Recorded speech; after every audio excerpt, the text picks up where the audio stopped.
how I became interested in human rights. Even though I think we are all aware of human rights violations from the time we were born, or from the time we became aware of things, I started thinking about human rights more seriously when I did research in my university in England. I did research on governance, international law and governance. And the basis of my research, I was investigating what makes governments legitimate. What gives a government or an entity the right to rule over people. And there are different reasons, there are different ideas that we can come up with that makes a government legitimate, or that can make a government, that can give a government the right to rule. We may say that a government is legitimate if they conduct elections and people elect them, and thereby that government has the consent to rule over other people. But then another way of looking at it is to say that a government is legitimate if it looks after the common good of people, meaning that it takes care of people. And for me, I prefer that latter aspect, because despite the fact that you may have elections and you may do whatever it takes to get into power, if you don't take care of the good of your citizens, the government is not truly legitimate. And when we talk about taking care of the good of people, or the common good, included in that is human rights principles, human rights issues. And so if there's human rights violation, or if the government ignores human rights violation, that government is not truly legitimate. And when I talk about government, I mean not only governments of countries, but I also mean international organizations, international institutions. How do they take care of the people? Do they ignore human rights violations? And if they do, then they're not legitimate. They don't really have the right to rule if they ignore such important human rights principles. And so when I did that research and I studied along those lines, I started thinking more seriously about human rights issues. And when I looked at the program, I'm supposed to talk about human rights for all, and so I'll tell you a bit of that. And so the question is, what is meant by human rights? And in order to tell you about that, I will go back to the Universal Declaration of Human Rights, which was declared 65 years ago. And in the Universal Declaration of Human Rights, it talks about individuals having certain basic rights, which include the right to life, liberty and security, the right not to be enslaved, the right not to be tortured, and the right to have equality before the law. Those are just some of the rights. There are lots of other rights. And besides the Universal Declaration of Human Rights, the United Nations General Assembly adopted other international conventions on human rights, such as the International Covenant on International Social and Economic Rights, and the International Covenant on Civil and Political Rights. And that latter covenant also talks about the right to self-determination. And so human rights it's very broad. It involves lots of other rights. Another question we can ask is everyone entitled to have their human rights protected?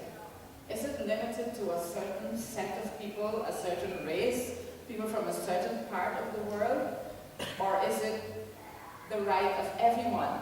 And to answer that question, I will look at Article 2 of the Universal Declaration of Human Rights, and I'll read that. And what it says is that everyone is entitled to all the rights and freedoms set forth in this declaration, without distinction of any kind, such as race, color, sex, language, religion, political or other opinion, national or social origin, property, birth, or other status. Furthermore, no distinction shall be made on the basis of the political, jurisdictional, or international status of the country or territory to which a person belongs, whether it be independent, trust, non-self-governing, or on any other limitation or sovereignty. That simply says that we are all entitled to have our basic human rights protected. There's no distinction on any basis whatsoever. Now, one question that I ask myself, and I'm sure lots of you may ask yourself, is that all these conventions, there are lots of conventions and international instruments that deal with the protection of human rights, but still there are human rights violations. So you may ask yourself, states that sign on to these conventions and these treaties, why are they still violating human rights? And so, it brings us to the issue of complying with these human rights principles or imposing sanctions on countries that violate human rights principles. And we all know that sometimes the international community impose sanctions when there are things like genocide, countries kill people, of different ethnic background, different races. But of course, not always. Most times, the international community is very silent on what happens in some countries. 90% of the time. What we hear about, for instance, what Dr. Bengel talked about in Ethiopia a few moments ago, most people have not heard of it. I only heard of it when I came here. Most of us haven't heard of it because the international community they're not really interested, or I may be wrong, maybe they're interested but their hands are tied, but the point is not much is done when there are certain human rights violations. And so what the Human Rights League is doing today is very good in making people aware and taking action to enlighten people about human rights violation. And I read one writer, and his name is, I wrote his name down, but I think it's HRLHA, and he spoke about something called norm entrepreneurs, and that simply means private individuals coming together and mobilizing people like what we're doing here today, mobilizing people, making them aware of human rights violations, socializing them about what human rights principles are, going out there and letting the public know about human rights violations, not only about the violation, but essentially what it is, what constitutes human rights, what are the human rights principles. And even though we may say that governments are not doing enough, international society is not doing enough, in our own way, when we try to mobilize people and educate people about human rights principles and enlighten them, eventually, back home in Ethiopia, these kinds of things will become part of people's knowledge and they'll become more aware, not only in Ethiopia, but wherever such violations are taking place.